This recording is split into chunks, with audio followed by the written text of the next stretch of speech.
hermano, definitivamente agradecemos que hermano pues nos contribuye, como algunos hermanos más, a conocer más himnos para honra y gloria de nuestro Dios. Tomando Rolando Rovira, tiene la clase de esta tarde.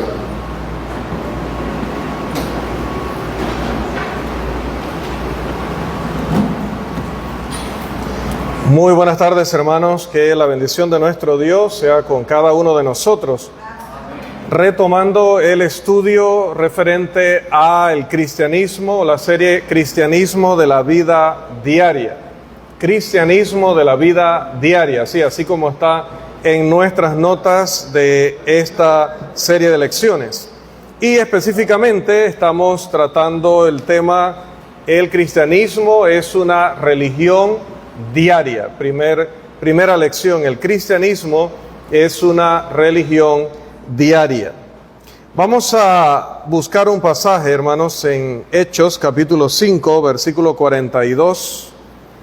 Hechos capítulo 5, versículo 42, y vamos a leerlo por favor en voz alta. Hechos 5, 42. Todos los días en el templo y por las casas no cesaban de enseñar y predicar a Cristo.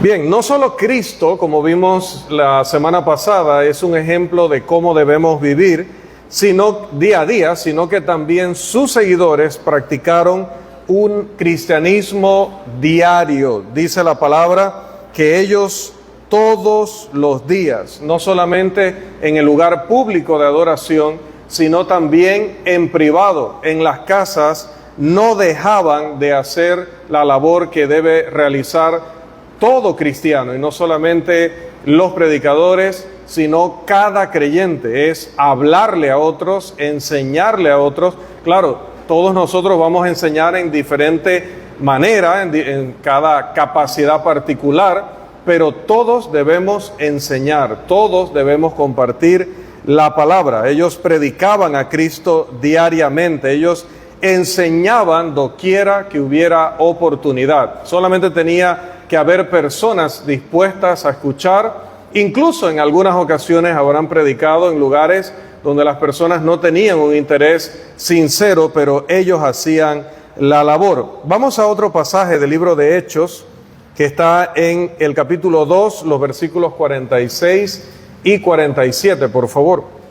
2, 46 y 47. Y perseverando unánimes cada día en el templo y partiendo el pan en las casas, comían juntos con alegría y sencillez de corazón, alabando a Dios y teniendo favor con todo el pueblo.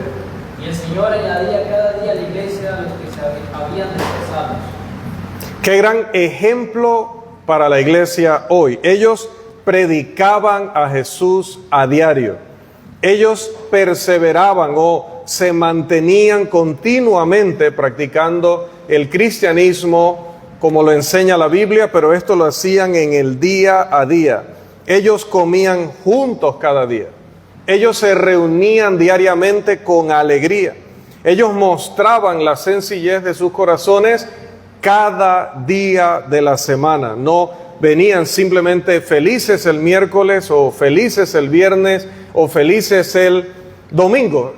Siempre el hermano Rafael tiene aquella frase de cuántos, bueno, como estamos muy felices de estar aquí, vamos a cantar unas alabanzas, basándose probablemente en las palabras de la epístola de Santiago. Sin embargo, pues la alegría del cristiano ha de ser diaria, esa sencillez del corazón mostrada cada día. Y debido a que ellos perseveraban cada día, debido a que enseñaban cada día, debido a que mostraban la sencillez de sus corazones, debido a que comían juntos también, ellos crecían también diariamente.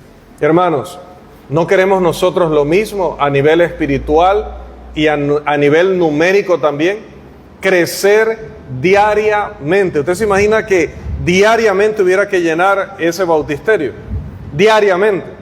Que diariamente nosotros podamos decir, hoy he crecido, hoy he aprendido más, hoy me he hecho más fuerte espiritualmente que ayer. ¿Por qué no estamos creciendo a nivel espiritual y a nivel numérico como la iglesia del primer siglo? La respuesta podría ser que no hay suficientes cosas que estemos haciendo cada día. Vamos a ver específicamente 3 áreas que nosotros debemos controlar con el Espíritu de Dios a diario. Esto no va a ser, obviamente, un control sobrenatural o un control directo, sino que va a ser a través de la instrucción del Espíritu Santo en la palabra, la que nos va a ayudar a ver estas 3 áreas que debemos tener bajo control, bajo el dominio de Dios, para que nosotros podamos llegar algún día a vivir ese cristianismo que vemos ejemplificado en las páginas del Nuevo Testamento. ¿Alguien podrá aventurarse a decir cuáles serían esas 3 áreas en las que debemos tener personalmente control, que debemos tener bajo el control de todo lo que enseña Dios en su palabra? ¿Cuáles serán esas 3 áreas de nuestra vida? Las repetimos mucho en las clases, en los sermones. ¿Cuáles serán esas 3 áreas generales de mi vida, de su vida, que deben estar bajo el control o bajo el dominio de Dios? ¿Cuáles serán? Hermano Juan, lo veo con el entusiasmo, el ánimo. Gracias, hermano Juan. Ajá, pero personalmente, no virtudes cristianas, sino en su vida, en la vida suya, 3 áreas que son las mismas mías. Mire, para que vean la línea de la respuesta, ¿no? Son las mismas áreas suyas, las mismas áreas mías. Las 3 grandes áreas. Voy a cambiar la pregunta. Recuerden, siempre que se complique la respuesta, yo me echo la culpa. 3 áreas donde nosotros podríamos pecar. Vamos a verlo en negativo. 3 áreas en las que podríamos pecar en nuestras vidas. O 3 formas de pecar. 3 formas de pecar. No 3 pecados. 3 formas de cometer en las que se manifiesta el pecado en nuestras vidas. 3 áreas en las que se manifiesta el pecado en nuestras vidas. Dice el hermano Irving que si se deja ayudar, le pasa el pensamiento. Ahí vamos a quedarnos. El pensamiento sería una de ellas. El mismo problema o la misma área la tienen ustedes que yo, que dominar o controlar. ¿Cuál sería la otra área? Si una es los pensamientos, hermana María, ¿cuál sería entonces la otra? Nuestras palabras, correcto. La lengua, como diría Santiago. Han venido hoy muy configurados a Santiago.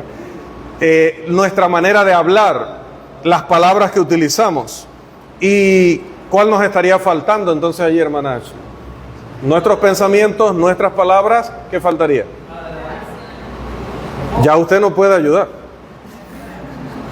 Nuestras acciones, pensamientos, palabras y acciones. Uno debe vivir en pureza en cada una de estas áreas en el día a día. Así es como se debe vivir. De nada sirve, hermanos, que yo sea el cristiano que no dice groserías, que no dice obscenidades, que incluso va y comparte la palabra, pero en mis pensamientos estoy totalmente corrompido. Sea corrompido por la inmoralidad, o estoy corrompido por la ira, o estoy corrompido por el rencor, o estoy corrompido por la malicia de pensar siempre lo negativo, lo malo de los demás, o tantos pecados que tienen que ver mucho con la mente, ¿no? La envidia, la hipocresía, cosas que no se pueden medir, pero que la persona sabe que está viviendo eso en su corazón. Ahora, por otro lado, si una persona tiene pureza en sus pensamientos y tiene pureza en sus palabras, difícilmente no va a tener pureza también en sus acciones. Pero las 3 áreas son 3 áreas que debemos atender y mantener bajo control, y estas 3 áreas dependen de una cosa de la que la Biblia hace mucha referencia cuando habla de el hombre, el ser humano, me refiero. ¿Dónde debe, ahora hablando de un lugar, dónde debe el hombre comenzar a mejorar para que puedan también mejorar su manera de pensar su manera de hablar y su manera de actuar. Todo lo que nosotros producimos en el pensamiento, en las palabras y en las acciones, ¿de dónde creen ustedes que viene? Según lo que la Biblia dice. En el corazón. Vamos a Marcos, capítulo 7, los versículos 21 y 23, agradeciendo al departamento técnico que ya pudimos volver acá, lo tenemos en pantalla y también en nuestras Biblias. Marcos, capítulo 7, versículos 21 al 23, por favor.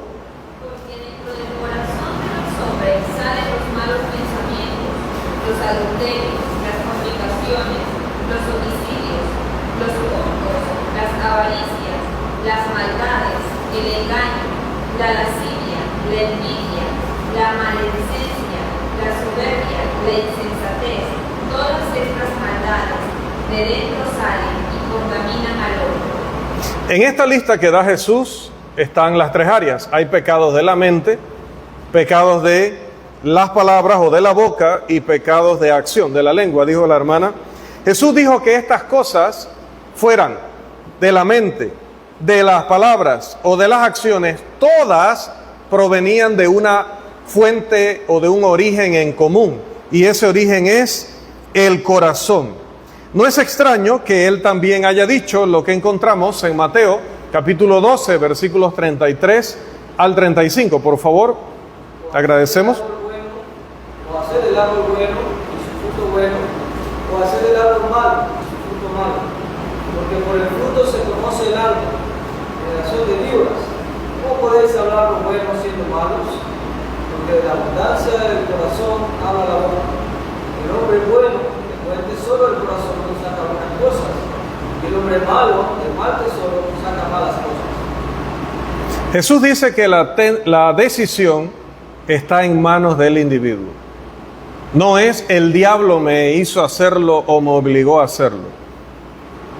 Que el entorno, el ambiente, es que si usted supiera qué familia tengo yo, es que si usted viviera en el barrio que vivo yo, es que si usted hubiera sufrido las cosas que yo sufrí en mi niñez o que yo sufrí en mi adolescencia. Jesús dice que la decisión está en manos del individuo. Cada uno decide lo que hace con qué, con su corazón. O hará de su corazón un corazón bueno, o hará de su corazón un corazón malo. Pero con cada decisión viene una consecuencia, o a veces varias. Si alguien elige hacer de su corazón un corazón bueno, será como un buen árbol. Que un buen árbol, ¿qué va a dar? Un buen árbol va a dar un buen fruto. El corazón es igualado aquí en esta metáfora a un árbol. Si usted se preocupa de que ese árbol tenga todo lo que él necesita, el agua, el sol, la tierra, los nutrientes, todo lo que él requiere, lo natural es que se cumpla la ley de Dios y él crezca, se desarrolle, se reproduzca y nos dé un rico y buen fruto. Y lo mismo pasa con el corazón. El corazón necesita ser cuidado, necesita ser abonado, tiene requerimientos o necesidades que nosotros debemos cuidar. Si alguien elige hacer su corazón un buen corazón, será como un buen árbol y dará un buen fruto. ¿Cuál sería el fruto de un buen corazón? Bueno, que esa persona va a tener pensamientos buenos, va a hablar de buena manera y va a actuar de buena manera. Todas sus acciones, todos sus frutos, para seguir la metáfora, Dios los va a considerar buenos. De la misma manera pasa lo contrario. Si alguien decide hacer de su corazón un corazón malo, entonces su fruto, el fruto de ese corazón, ¿cuál es el fruto?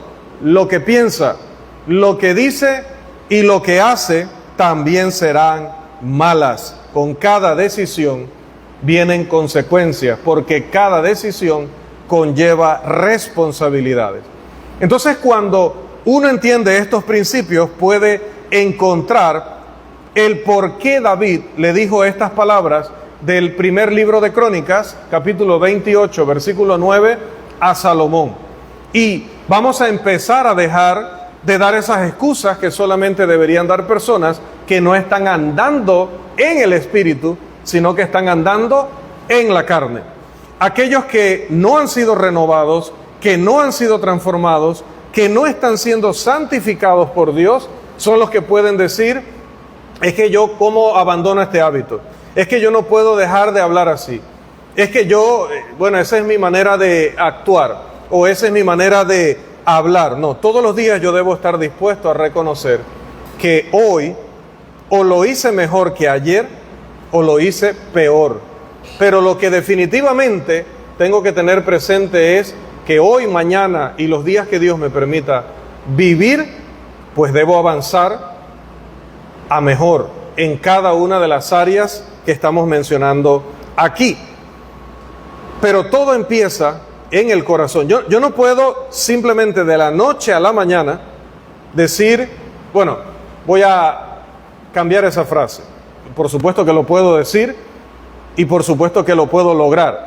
Pero entiéndame, no se trata simplemente de decir, tengo esta palabra que estoy diciendo siempre, que es una palabra obscena, o es una palabra grosera, o es una palabra, bueno, Pablo dice que no salga de nuestra boca palabra corrompida, una palabra putrefacta, pero también el término significa algo inútil, una cosa que no le sirve a nadie. Esa palabra no salió para ayudar, para consolar, para exhortar, para enseñar, salió de una manera que es una palabra inútil, o peor, una palabra putrefacta, una palabra desagradable.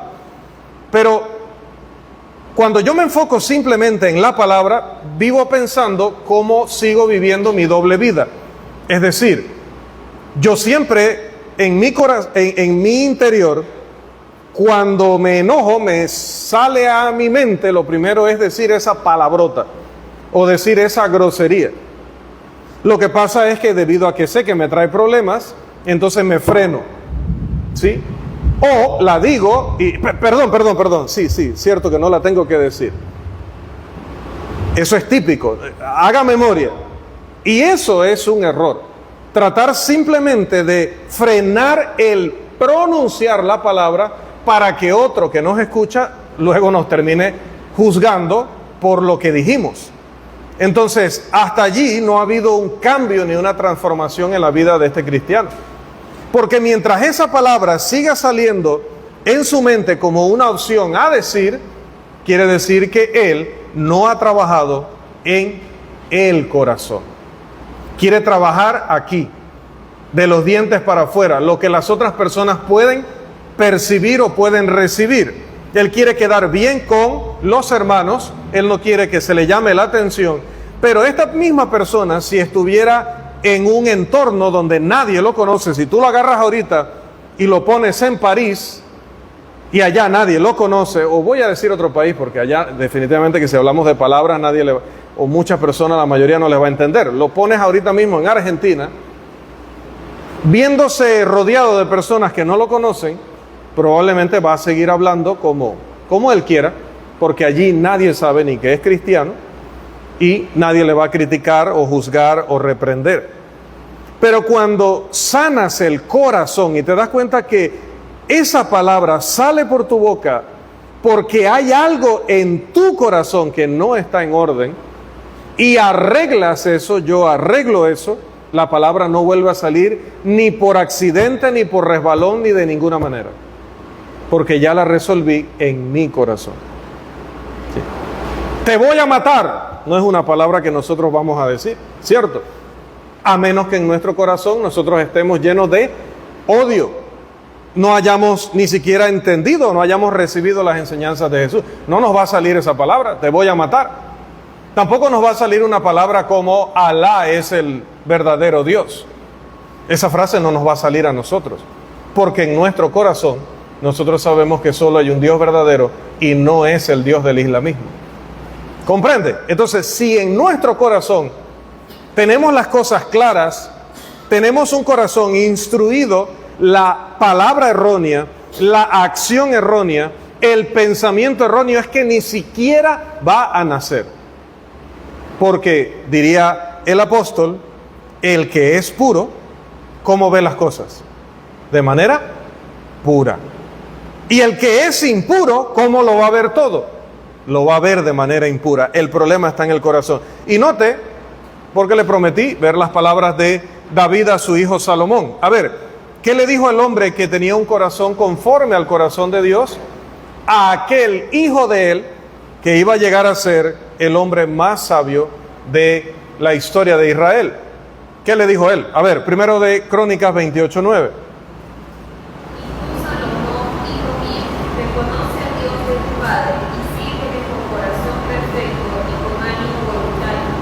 Porque Jehová escudriña los corazones de todos y entiende todo el intento de los pensamientos. Si tú le buscares, lo hallarás, mas si lo dejares, él te desechará para siempre. Note nuevamente, resaltado allí, sírvele con corazón perfecto, porque Jehová que escudriña los corazones. Amados, cuando Esdras iba a regresar a su tierra, tuvo que, seguramente, se habrá puesto uno de sus mejores vestidos, se habrá puesto ese ungüento del que habla Jesús allá en Mateo 6, habrá preparado sus rollos de la ley, todo el material que tenía sobre la ley. Hermanos, volver a su tierra, pregúntale al hermano Didier, volver a tu tierra hace que tú te prepares en muchos sentidos. Preparas tu equipaje, vas entusiasmado, vas pensando ya qué vas a hacer, a qué me voy a dedicar durante todos estos días. Cuando nosotros hemos regresado también a nuestra tierra, igual. Cuando Esdras volvía a su tierra, seguramente se habrá preparado en muchos sentidos que podríamos imaginar o deducir. Pero la Biblia solamente registra uno de ellos, el más importante. En Esdras capítulo 7, versículo 10 dice que lo principal que Esdras preparó para volver a su tierra fue el corazón. El corazón. Hay un joven que quiere entrar pero tiene como temor. Hermano José. Que sea bienvenido a escuchar la palabra de Dios. Lo primero que preparó Esdras fue su corazón. Todo lo demás, llevar los rollos de la ley, un buen vestido, saberse de memoria todo el ritual, todas las ceremonias, o saberse de memoria toda la ley de Moisés, no era suficiente si él primero no preparaba su corazón. Todo cristiano que quiere vivir de acuerdo a lo que Dios espera de él, necesita preparar su corazón. Por eso lo primero que vamos a ver es que los pensamientos de un cristiano los pensamientos de un cristiano deben ser diariamente lo que Dios espera de él. Los pensamientos de un cristiano deben ser diariamente lo que Dios espera que sean. Como hemos visto, el camino que conduce a tener malos pensamientos es el que nace en primer lugar en el corazón. Note lo que el apóstol Pablo, o vamos a recordar lo que el apóstol Pablo le dijo a los filipenses en Filipenses capítulo 4, versículo 8. Filipenses capítulo 4, versículo 8. Por lo demás, hermanos, todo lo que es verdadero, todo lo honesto, todo lo justo, todo lo puro, todo lo amable, todo lo que es de buen nombre, si hay virtud alguna, si algo digno de alabanza, en esto pensar. Bien, decíamos que si queremos tener los pensamientos que Dios espera que tengamos, lo primero que tenemos que hacer es empezar con nuestro corazón. ¿Qué hay en nuestro corazón? Y para saber qué hay en nuestro corazón hay otra pregunta. ¿Qué le pusimos allí? Porque el corazón, hermanos, viene dado por Dios. Desde que nosotros venimos a la existencia, traemos un lienzo sobre el cual vamos a escribir para bien o para mal. ¿Y qué es lo que estamos poniendo en ese lienzo? ¿Qué es lo que estamos poniendo en el corazón? Note que todas las cosas que se mencionan en este pasaje se encuentran, se definen y tenemos muchísimos ejemplos de ellas en la santa palabra de Dios. Entonces, ¿qué nos dice eso? Que cada cristiano necesita poner la palabra de Dios en su corazón. poner la voluntad de Dios en su corazón, poner las definiciones que da Dios de lo que es puro, verdadero y virtuoso. Uno se pregunta si los hermanos, si la iglesia tiene claro esto y estamos esforzándonos en esa línea. ¿Qué es lo que estamos poniendo en el corazón? Les contaba el otro día de el hermano que decía, yo puedo estar allí frente a la pantalla y puedo ver tal cosa y eso a mí no me afecta. Yo puedo estar en una cantina y que todos estén haciendo lo que están haciendo en las cantinas y eso a mí no me afecta. Yo puedo estar en una fiesta y todo el mundo haciendo lo que está haciendo y eso a mí no me afecta. No es ningún problema. Yo puedo estar allí. No hay ningún problema con que yo esté allí. Pero eso es lo que enseña Jesús. Eso es lo que vemos en Pablo aquí. Por lo demás, todo lo que es verdadero, honesto, justo, puro, amable, de buen nombre, virtud, digno de alabanza, allí es donde yo debo estar. Entonces yo me debo preguntar, en este ambiente donde yo me encuentro con mis compañeros de trabajo, con mis compañeros de estudio, con mis amistades, con mi familia, esto donde yo estoy y esto que estamos haciendo, entra dentro de las definiciones que Dios da de lo que es justo, puro, verdadero, de buen nombre, virtuoso, digno de alabanza, amable, honesto.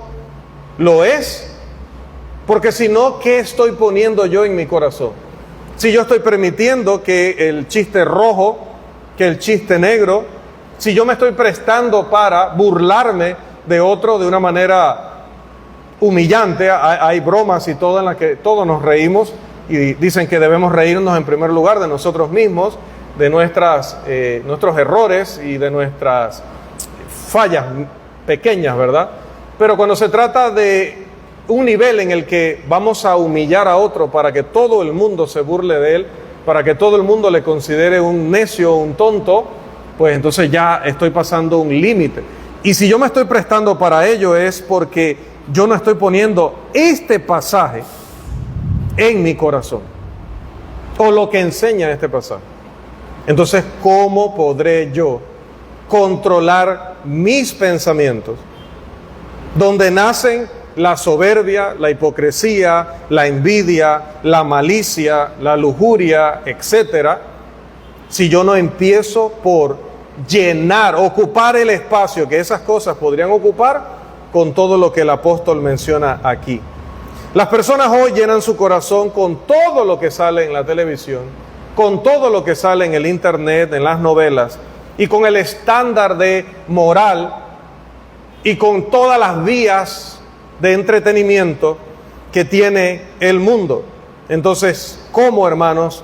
Si esto lo estamos haciendo a diario, no vamos a estar luchando constantemente contra malos pensamientos.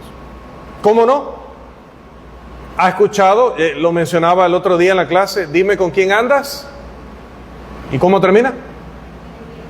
Y te diré quién eres. Eso lo dice la sabiduría popular. No son personas que están basándose en la palabra de Dios, pero ellos te dicen, ¿cuáles son tus compañeros y tus amigos? Pero es que, ¿qué voy a hacer? Son mis compañeros y mis amigos. Bueno, ya te dije, aquellos con los que andas definen mucho quién eres tú, aunque lo quieras negar. Porque ciertamente yo tengo que trabajar con ellos, ciertamente yo tengo que estudiar con ellos, pero yo no estoy obligado a estar en todo tipo de circunstancia con ellos. Porque ¿qué va a pasar? La forma que ellos tienen de pensar, que no tiene nada que ver con este pasaje del apóstol Pablo, del Espíritu Santo, ellos que no están eligiendo sabiamente qué ponen en el corazón, tarde o temprano me van a llevar a mí a visualizar las cosas como ellos las visualizan, a pensar como ellos piensan. Hermanos, la mente es programable. ¿Por qué cree usted que empiezan con los videojuegos, con las películas, con muchas cosas, a bombardearnos con mucha escena de sadismo, de crueldad? Porque se bombardea tanto la mente que en un momento la persona pierde sensibilidad. Su entendimiento se embotó, dice la Biblia. O su conciencia está, ¿qué? cauterizada. Llega un momento en que de tanto quemar la mente con lo pecaminoso, mientras que yo digo soy fuerte, soy fuerte, soy fuerte, puedo estar aquí, puedo andar con este individuo, con esta individua en todo lo que él está haciendo, y yo no me voy a contaminar, yo no voy a pensar como él. Le digo que no solamente la sabiduría popular, la sabiduría divina en primer lugar dice que nosotros vamos a terminar concordando con ellos.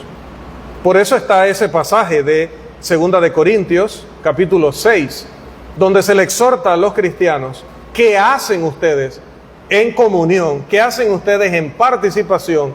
¿Qué hacen ustedes involucrados con los incrédulos en aquellas cosas en las que ellos blasfeman de Dios, en las que ellos se burlan de Dios? Tanto estamos allí que si no hacemos lo que dice al final ese texto, salid de en medio de ellos, apártense. ¿Por qué la advertencia de Dios de salirse, de apartarse? Porque, hermano, usted no se da cuenta cuando tarde o temprano, ya lo que antes usted pensaba que era malo, porque así lo aprendió de Dios, ya usted dice, yo creo que los hermanos están exagerando. Sí, yo creo que en la iglesia nos estamos pasando ya de estrictos. Yo creo que al final sí estamos siendo muy dogmáticos. Yo creo que sí me puedo tomar un trago. Lo malo es emborracharse, es verdad, mis amigos me lo están diciendo. Oye, tampoco es que vas a llegar a la casa cayéndote, botando espuma por la boca, inconsciente. Tómate 1 o 2, te entretienes aquí con nosotros. Mira, vas allá y bailas. ¿Y quién dice que en el baile vas a manosear a la otra persona y vas a... No, si quieres puedes ponerte esos vestidos largos que ustedes usan, y hay gente que baila con esos vestidos. Anda, y vamos un rato. Y al principio nos resistimos y decimos, no, yo no hago eso, esas no son mis convicciones, pero transigimos pero los acompaño, pero yo estaré allí, pero ya ustedes saben, voy a estar ahí, pero ustedes en lo suyo, y ustedes saben que yo no me involucro en eso. Y en lugar de buscar hermanos fieles, en lugar de cultivar amistad, confianza, compañerismo entre los creyentes, lo estamos haciendo con aquellos que piensan como el diablo. Usted pregúntese ahorita mismo, ¿quién es su confidente? ¿Está en la iglesia del Señor? ¿O está en la universidad? ¿O está en el trabajo? ¿Quién es su confidente?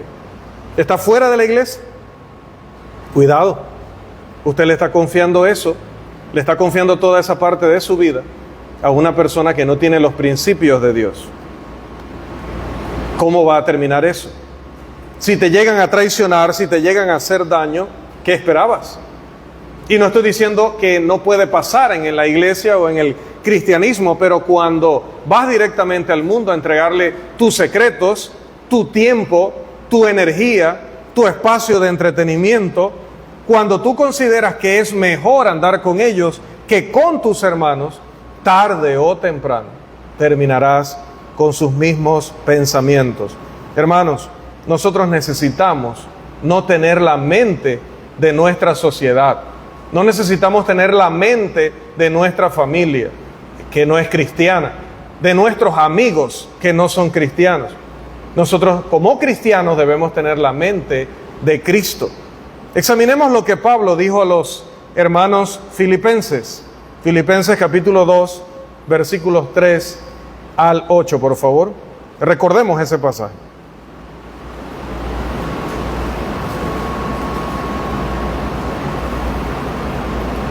Nada hagáis por contienda o por vanagloria, antes bien con humildad, estimando cada uno a los demás como superiores a él mismo, no mirando cada uno por lo suyo propio, sino cada cual también por lo de los otros. Haya pues en vosotros este sentir que hubo también en Cristo Jesús, el cual, siendo en forma de Dios, no estimó el ser igual a Dios como cosa a que aferrarse, sino que se despojó a sí mismo, tomando forma de siervo, hecho semejante a los hombres, y estando en la condición de hombre, se humilló a sí mismo, siendo desobediente hasta la muerte y muerte de cruz. Un cristiano debe tener la mente de un siervo, la mente de un siervo obediente, humilde, dispuesto únicamente a cumplir con la voluntad de Dios. No debe tener la mente del mundo que está en rebeldía, del mundo incrédulo, del mundo burlón de las cosas sagradas. ¿Sí?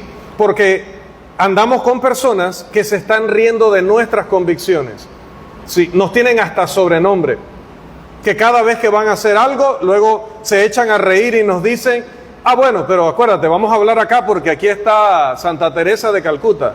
Lo que pasa es que aquí está Juan Pablo II.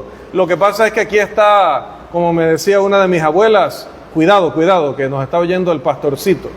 Tenía yo 12 años. El pastorcito. Entonces luego se preguntaban por qué yo me aislaba.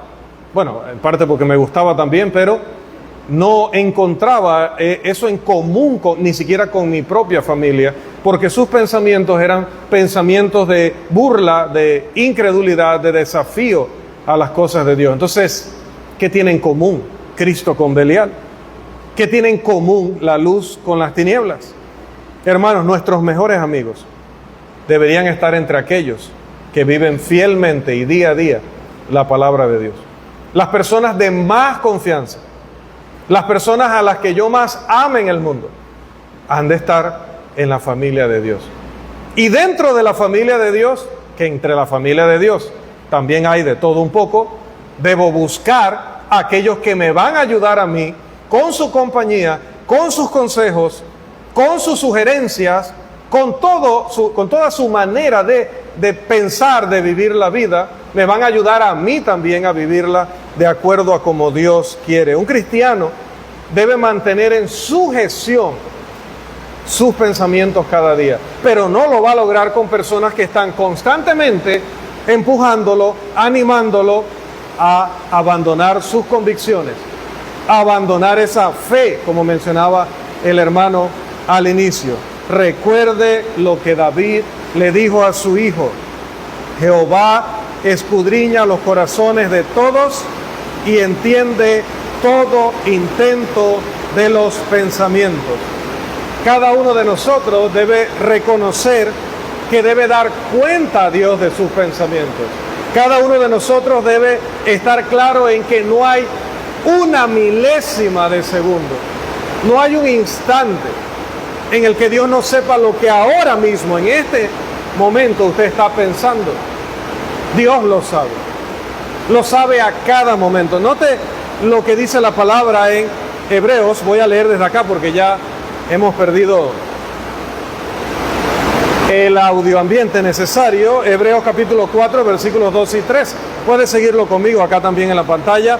Porque la palabra de Dios es viva y eficaz y más cortante que toda espada de dos filos, y penetra hasta partir el alma y el espíritu, las coyunturas y los tuétanos, y discierne los pensamientos, y no solo los pensamientos, las intenciones del corazón. Y no hay cosa creada que no sea manifiesta en su presencia. Antes bien, todas las cosas están desnudas y abiertas a los ojos de aquel a quien tenemos que dar cuenta. Es común que cuando estamos leyendo esta porción de la Escritura nos enfoquemos en el versículo 12 y nos olvidemos del versículo 13. El versículo 12 dice que Dios conoce nuestros pensamientos, pero no solo conoce nuestros pensamientos, sino que conoce el intento, es decir, conoce el motivo detrás de nuestros pensamientos. Cuando Jesús dijo que cualquiera que mira a una mujer para codiciarla, ya adulteró con ella en su corazón, note que está hablando de un pensamiento de codicia. Ese es el pensamiento. Dios está consciente, Dios está informado de que usted y yo podemos tener ese pensamiento en un momento dado. Pero además de eso, dice Hebreos, que Dios conoce el intento o el motivo detrás de ese pensamiento. Es decir, Dios sabe cómo llegamos ahí. Porque no es de la noche a la mañana que yo levanté la vista y empecé a desear esa mujer para mí de manera ilícita. Para llegar allí hay un proceso. Ese proceso también Dios lo conoce. Dios sabe cuál es el primer paso que yo di que ablandó mi conciencia sobre lo que es correcto o incorrecto, sobre lo que es santo y lo que es impuro. Y cuando eso se ablandó, por supuesto, ya dejé de tener cierta lealtad a mis principios o a los principios de la Biblia. Y al dejarle de tener lealtad a esos principios, cae. Ese pensamiento que ahora estoy teniendo, deseándola, ya tuvo un recorrido donde yo fui negligente. Yo permití que mi mente dejara de temerle, en mi mente dejé de temerle a Dios. Entonces ya digo, bueno, nadie sabe cómo estoy mirando, nadie sabe lo que estoy pensando, por lo tanto en eso me voy a deleitar, me voy a permitir esto. Igual sucede con el rencor, igual sucede con la envidia, igual sucede con la hipocresía. Cuando ya llegamos a esos pecados, hubo un recorrido antes donde ya yo abandoné el amor, donde ya yo abandoné el honor o el respeto que le debo a mis hermanos, donde ya yo abandoné la búsqueda de la paz, donde ya yo abandoné todos aquellos principios que al dejarlos de lado se pavimentó el camino hacia lo que finalmente fue cada uno de esos pecados mencionados al principio en Marcos capítulo 7 y en Mateo capítulo 12. El versículo 13 aquí en Hebreos dice que todos los pensamientos y las intenciones o motivos de esos pensamientos van a ser razón de juicio delante de Dios, porque Él los está leyendo constantemente. Siempre o es común que los predicadores digan en el día del juicio final, o dicen algo similar, ¿no? Se va a presentar allí la pantalla y le van a decir, mire usted, Severina, lo que usted estaba pensando ese día, cómo su corazón se llenó de odio. Y sí, hermano Irving, o hijo, ¿verdad? Irving, aquí está, cómo ese día su corazón se llenó de lujuria. Y cómo usted, hermana Mayriel, aquí está, cómo usted ese día se llenó de malicia. Bueno, yo no sé si se va a presentar una pantalla o no, pero este texto dice que cada día nuestro corazón es una pantalla gigantesca donde Dios está viendo cada detalle en la definición que los seres humanos nunca vamos a poder inventar. Hoy se compran pantallas con super ultra definición, es decir, una nitidez, una calidad de imagen brutal. Bueno, la pantalla de nuestro corazón ante los ojos de Dios no podrá ser igualada nunca, debido a que Dios puede ver todo eso en nosotros y debido a que tendremos que dar cuenta por ello. Cuidemos, empecemos por cuidar nuestro corazón. Si lo llenamos con lo correcto, si lo llenamos con la palabra de Dios, entonces nuestros pensamientos serán de acuerdo a lo que Dios espera que sean. Que el Señor nos siga bendiciendo.